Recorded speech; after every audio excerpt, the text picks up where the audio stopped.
Hi friends, ഇന്ന് നമ്മൾ കേൾക്കാൻ പോകുന്നത് നീ വരുവോളം 11-ാം ഭാഗം. രചന ആമിക, അവതരണം ബിൻസു ഷിജി. പുലർക്കാലത്തിൻ്റെ മഞ്ഞു പുതപ്പിലൂടെ അവർ തങ്ങളുടെ മടക്കയാത്ര ആരംഭിച്ചു.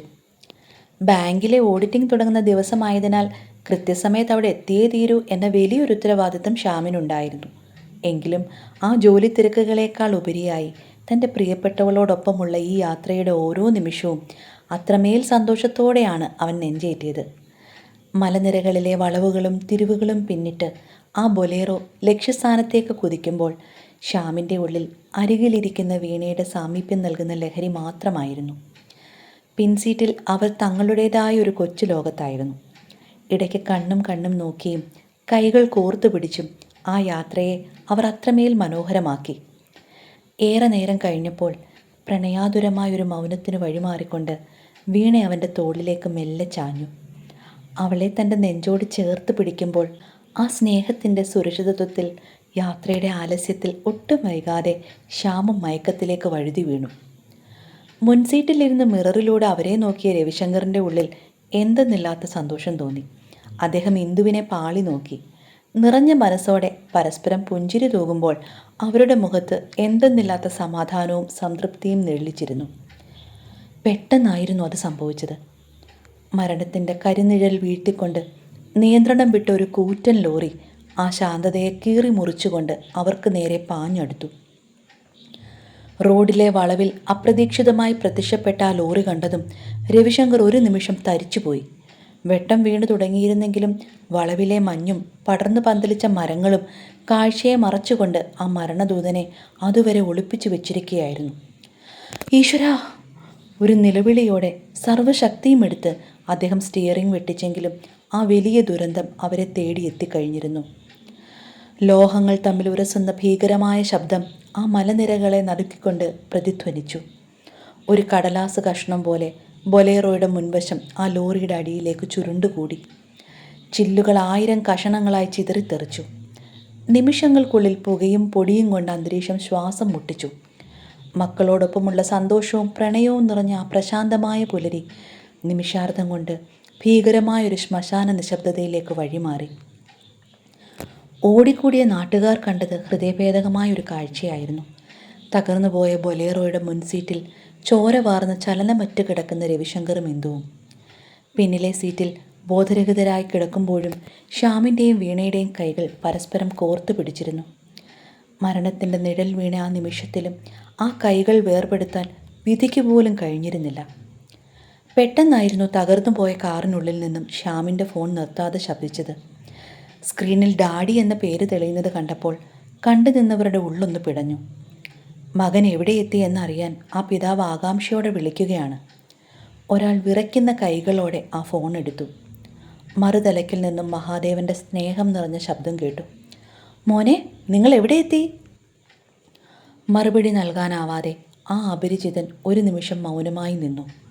പിന്നീട് ഇടറിയ ശബ്ദത്തിൽ അപകട വിവരം പറഞ്ഞപ്പോൾ ഫോണിൻ്റെ മറുതലയ്ക്കൽ ഒരു വൻ മരം വീഴുന്നത് പോലെയുള്ള നിശബ്ദതയായിരുന്നു. ഇവർക്ക് ജീവനുണ്ട്, വേഗം വണ്ടിയെടുക്കൂ! ആരോ വിളിച്ചു പറഞ്ഞതോടെയാണ് ആ നിശ്ചലത മാറിയത്. പിന്നീട് അങ്ങോട്ട് ആ ജീവനുകൾക്ക് വേണ്ടിയുള്ള പോരാട്ടമായിരുന്നു. സൈറണിൻ്റെ തീക്ഷ്ണമായ നിലവിളിയോടെ ആംബുലൻസ് ആശുപത്രി ലക്ഷ്യമാക്കി കുതിച്ചു പാഞ്ഞു. ആശുപത്രിയുടെ വരാന്തയിൽ തളർന്നു നിൽക്കുകയായിരുന്നു മഹാദേവൻ. തൻ്റെ പ്രിയ സുഹൃത്തിൻ്റെയും ഭാര്യയുടെയും മരവിച്ച ശരീരങ്ങൾ സ്ട്രെച്ചറിൽ കൊണ്ടുപോകുന്നത് കണ്ടപ്പോൾ ആ ഹൃദയം പിടഞ്ഞു. എങ്കിലും ഓപ്പറേഷൻ തിയേറ്ററിനുള്ളിൽ മരണത്തോട് മല്ലിടുന്ന തൻ്റെ മക്കൾക്ക് വേണ്ടി ആ പിതാവ് ആ കണ്ണുനീർ ഉള്ളിലൊതുക്കി. ഓപ്പറേഷൻ തിയേറ്ററിന് മുന്നിലെ ചുവന്ന വിളക്ക് കത്തുമ്പോൾ അകത്ത് നിശബ്ദമായൊരു യുദ്ധം നടക്കുകയായിരുന്നു. വീണയുടെ തലക്കേറ്റ ആഴത്തിലുള്ള മുറിവും ശ്യാമിൻ്റെ ഒടിഞ്ഞു നുറുങ്ങിയ എല്ലുകളും ആ നിമിഷങ്ങളുടെ ഭീകരത വിളിച്ചോതി. പുറത്ത് പ്രാർത്ഥനകൾ മാത്രം ബാക്കിയായ ഇടനാഴിയിൽ മഹാദേവനും ഗൗരിയും തകർന്നിരുന്നു. 2 ദിവസത്തെ അനിശ്ചിതത്വത്തിനൊടുവിൽ കണ്ണു തുറന്ന ശ്യാം തൻ്റെ വേദനകളേക്കാളുപരി വീണയ്ക്കായി തിരഞ്ഞു. അവൻ്റെ വരണ്ടുണങ്ങിയ ചുണ്ടുകൾ മന്ത്രിച്ചു. ഡാഡി, എൻ്റെ വീണ. മഹാദേവൻ വേദനയോടെ മകൻ്റെ കൈകൾ ചേർത്ത് പിടിച്ചു. അവൾക്ക് തലച്ചോറിന് ആഴത്തിൽ പരിക്കുണ്ട് മോനെ. ഓപ്പറേഷൻ കഴിഞ്ഞു, പക്ഷേ ഇതുവരെ ബോധം വന്നിട്ടില്ല. ആ വാക്കുകൾ ശ്യാമിനെ തളർത്തിക്കളഞ്ഞു. തൻ്റെ പ്രാണൻ്റെ ഓർമ്മകൾ വിധി കവർന്നെടുക്കരുതേ എന്ന് അവൻ മനമുരുകി പ്രാർത്ഥിച്ചു. കാത്തിരിപ്പിൻ്റെ 10-ാം ദിവസം വീണ കണ്ണു തുറന്നു. ശാരീരിക വേദനകൾ അവഗണിച്ച് ശ്യാം അവളുടെ അരികിലേക്ക് ഓടിയെത്തി. പ്രതീക്ഷയോടെ അവൻ വിളിച്ചു, വീണ. പക്ഷേ അവൾ അവനെ നോക്കിയ നോട്ടത്തിൽ ശൂന്യത മാത്രമായിരുന്നു. പ്രാണനായിരുന്നവൻ്റെ മുഖം പോലും തിരിച്ചറിയാനാവാത്ത വിധം അവൾ മാറിപ്പോയിരുന്നു. ആ കണ്ണുകളിലെ അപരിചിതത്വം ശ്യാമിനെ ഉള്ളുലച്ചു. എല്ലാം നഷ്ടപ്പെട്ടവൻ്റെ ശൂന്യതയോടെ അവൻ തകർന്നു നിന്നു. അല്പസമയത്തിന് ശേഷം ഡോക്ടർ മഹാദേവനെ തൻ്റെ ക്യാബിനിലേക്ക് വിളിപ്പിച്ചു. ഫയലിലെ റിപ്പോർട്ടുകളിലേക്ക് ഏറെ നേരം ഗൗരവത്തോടെ നോക്കിയിരുന്ന ഡോക്ടർ ശാന്തമായി മുഖമുയർത്തി ചോദിച്ചു, മിസ്റ്റർ മഹാദേവൻ, എനിക്കറിയാം നിങ്ങൾക്കൊരു മകൻ മാത്രമേ ഉള്ളൂ എന്ന്. അപ്പോൾ പിന്നെ ഈ പെൺകുട്ടി ആരാണിവൾ?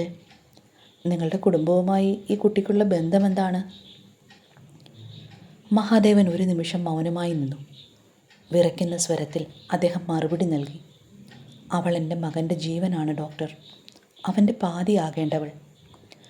ഒരു ദീർഘനിശ്വാസത്തോടെ ഡോക്ടർ തൻ്റെ മുന്നിലെ സ്കാൻ റിപ്പോർട്ടുകൾ മഹാദേവന് നേരെ തിരിച്ചു പിടിച്ചു. പറയുന്നതിൽ വിഷമമുണ്ട് മഹാദേവൻ സാർ. തലച്ചോറിന് സംഭവിച്ചിരിക്കുന്ന ക്ഷതം അത്രമേൽ ഭയങ്കരമാണ്. സെറിബ്രൽ കോർട്ടെക്സിലുണ്ടായ ആഘാതം അവളുടെ കഴിഞ്ഞ കുറേ വർഷങ്ങളിലെ ലോങ് ടേം മെമ്മറിയെ പൂർണ്ണമായും ബാധിച്ചിരിക്കുന്നു. ലളിതമായി പറഞ്ഞാൽ അവളുടെ മനസ്സിപ്പോൾ ഏകദേശം 4 വയസ്സ് വരെയുള്ള ലോകത്ത് മാത്രമാണ് ഉടക്കി നിൽക്കുന്നത്. ആ പ്രായത്തിന് ശേഷമുള്ള ഓർമ്മകൾ നിലവിൽ അവൾക്ക് അപ്രാപ്യമാണ്.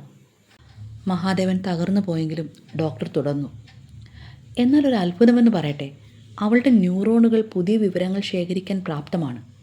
അതായത് ഇന്ന് മുതലുള്ള കാര്യങ്ങൾ ഓർത്തെടുക്കാൻ അവൾക്ക് തടസ്സമുണ്ടായില്ല. അതൊരു വലിയ പ്രതീക്ഷയാണ്. മഹാദേവൻ പ്രാർത്ഥനയോടെ ഡോക്ടറെ നോക്കി. എൻ്റെ മകനെയും അവൻ്റെ സ്നേഹത്തെയുമെങ്കിലും അവൾക്ക് തിരിച്ചറിയാൻ എന്തെങ്കിലും വഴിയുണ്ടാകുമോ ഡോക്ടർ? പഴയതൊന്നും അവൾക്ക് തിരികെ കിട്ടില്ലേ? സാധ്യതകൾ പൂർണ്ണമായി ഇല്ല എന്ന് ഞാൻ പറയില്ല. നിങ്ങൾ എറണാകുളം മെഡിക്കൽ ട്രസ്റ്റ് ഹോസ്പിറ്റലിലെ ന്യൂറോളജിസ്റ്റിനെ ഒന്ന് പോയി കാണൂ. വിദഗ്ധമായ ചികിത്സയും ന്യൂറോ റീഹാബിലിറ്റേഷനും ഉണ്ടെങ്കിൽ മരവിച്ചു പോയ ആ ഓർമ്മകളെ നമുക്ക് പതുക്കെ ഉണർത്താൻ കഴിഞ്ഞേക്കും. ഡോക്ടർ പറഞ്ഞു നിർത്തുമ്പോഴേക്കും ഒരു നേഴ്സ് പരിഭ്രാന്തിയോടെ ആ ക്യാബിനിലേക്ക് ഓടി വന്നു. ഡോക്ടർ, ആ കുട്ടി വല്ലാതെ ബഹളം വെക്കുകയാണ്, ഒന്ന് വേഗം വരുമോ?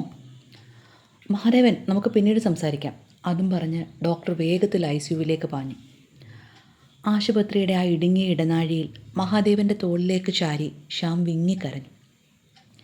തൻ്റെ പ്രാണനായി കരുതിയവൾക്ക് മുന്നിൽ താനൊരു അപരിചിതനായി മാറിയിരിക്കുന്നു എന്ന സത്യം അവൻ്റെ നെഞ്ചു പുലർത്തുകയായിരുന്നു. എന്നാൽ ആ സങ്കടക്കടലിനിടയിലും അവൻ്റെ മനസാക്ഷി അവനോട് മന്ത്രിച്ചു, ഓർമ്മകൾ നഷ്ടപ്പെട്ടത് അവൾക്കല്ലേ, നിനക്കല്ലല്ലോ. അവൾ തന്ന സ്നേഹവും പ്രണയവും നിൻ്റെ ഉള്ളിൽ ഇപ്പോഴും ജ്വലിക്കുന്നുണ്ടല്ലോ. പിന്നെ എന്തിനാണ് നീ തളരുന്നത്? ആ ചോദ്യം ശ്യാമിൻ്റെ ഉള്ളിലെ സങ്കടത്തെ ഒരുതരം ശാന്തതയിലേക്ക് വഴിമാറ്റി. അവൻ കണ്ണുകൾ തുടച്ച് ICUവിൻ്റെ ചില്ലുവാതിലിലൂടെ അകത്തേക്ക് നോക്കി. അവിടെ മരുന്നിൻ്റെ മയക്കത്തിൽ നിഷ്കളങ്കമായി ഉറങ്ങുന്ന വീണ.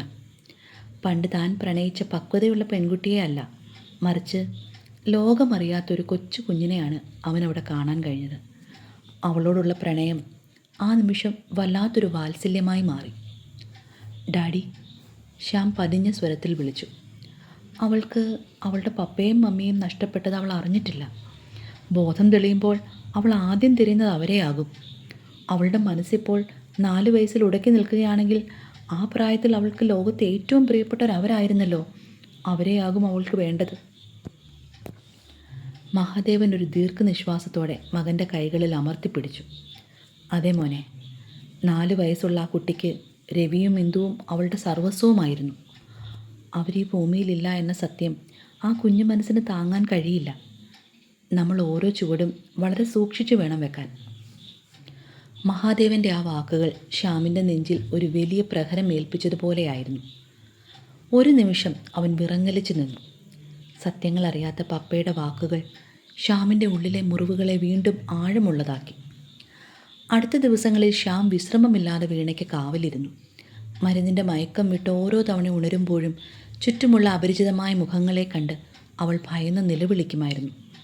എന്നാൽ ശ്യാമിൻ്റെ സാമീപ്യവും അവൻ്റെ ശബ്ദത്തിലെ അലിവുമാണ് അവളെ ശാന്തയാക്കിയത്.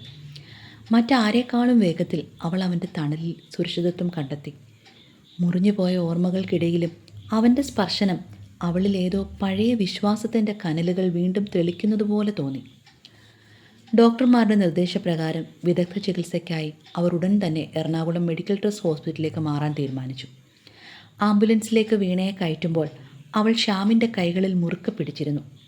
ആ പിടിയിൽ ഒരു കൊച്ചു കുഞ്ഞിൻ്റെ ആതുരതയും തന്നെ ഈ ഭയപ്പെടുത്തുന്ന ലോകത്ത് തനിച്ചാക്കരുതെന്ന നിശബ്ദമായ അപേക്ഷയും ഉണ്ടായിരുന്നു.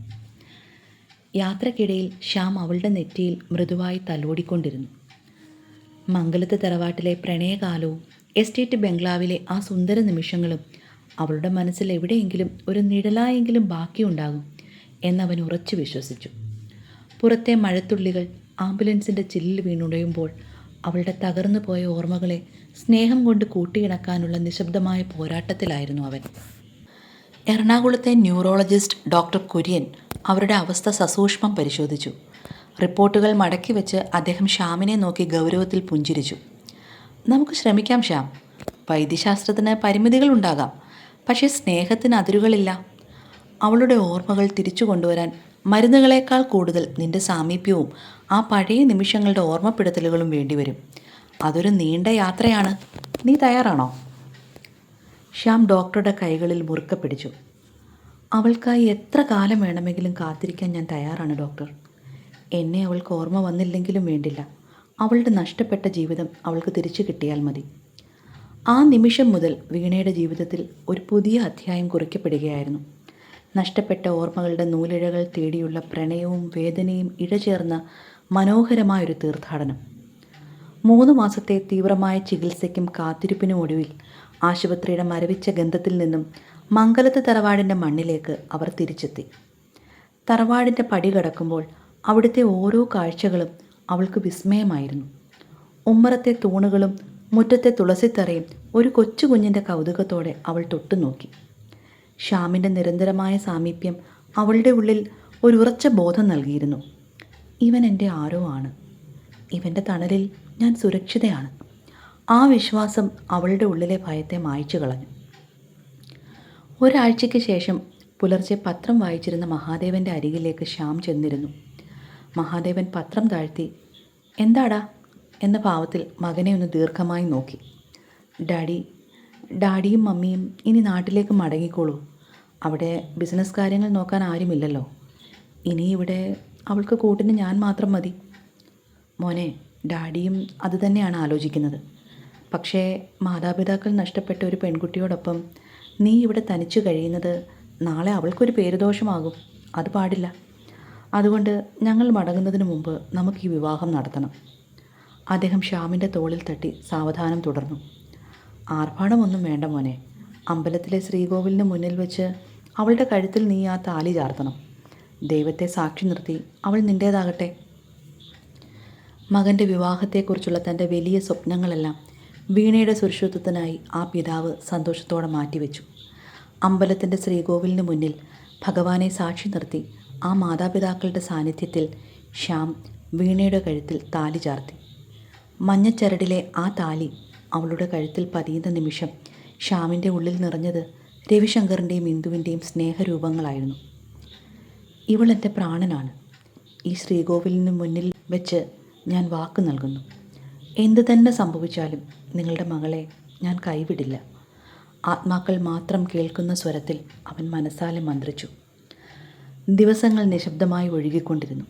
ശ്യാം ഏർപ്പാടാക്കിയ പ്രായമായ അമ്മച്ചിയുടെ കരുതലിൽ വീണയുടെ ജീവിതം സുരക്ഷിതമായി. പഴയ ഓർമ്മകൾ മടങ്ങിക്കിടന്നെങ്കിലും ശ്യാമിൻ്റെ തണലിൽ അവൾ സമാധാനം കണ്ടെത്തി. ആ വലിയ തറവാടിൻ്റെ 4 ചുവരുകൾക്കുള്ളിൽ വേദനകളെ മറന്ന് അവർ തങ്ങളുടേതായൊരു പ്രണയലോകം പടുത്തുയർത്തി. 4 മാസങ്ങൾ അതിവേഗം കടന്നുപോയി. ഒരു വൈകുന്നേരം ജോലി കഴിഞ്ഞെത്തിയ ശ്യാമിനെ വരവേറ്റത് ഒരു അത്ഭുതമായിരുന്നു. പടി കടന്നു വരുമ്പോൾ ഉമ്മറത്ത് അവനെ കാത്ത് വീണ നിൽക്കുന്നുണ്ടായിരുന്നു. അവളുടെ നോട്ടത്തിലും ആ ചെറിയ പുഞ്ചിരിയിലും പഴയ വീണയുടെ പ്രണയം നിഴലിക്കുന്നത് ശ്യാം തിരിച്ചറിഞ്ഞു. ആ കണ്ണുകളിൽ 4 വയസ്സുകാരിയുടെ നിഷ്കളങ്കതയല്ല, മറിച്ച് പ്രിയപ്പെട്ടവനോടുള്ള അനുരാഗമായിരുന്നു തിളങ്ങിയത്. കയ്യിലിരുന്ന ബാഗ് താഴേക്കിട്ട് ശ്യാം അവളെ ആവേശത്തോടെ ചേർത്ത് പിടിച്ചു. ഒരു പൂച്ചക്കുഞ്ഞിനെ പോലെ അവൾ അവൻ്റെ നെഞ്ചിലേക്ക് ചുരുണ്ടുകൂടി. ആ നെഞ്ചിൻ്റെ ചൂടിൽ എവിടെയോ മുറിഞ്ഞുപോയ ഓർമ്മകളുടെ നൂലിഴകൾ വീണ്ടും കൂട്ടിമുട്ടാൻ തുടങ്ങുന്നതായി അവന് തോന്നി. തുടരും. അടുത്ത ഭാഗവുമായി കാണുന്നവരെ ബൈ ബൈ. Stay safe.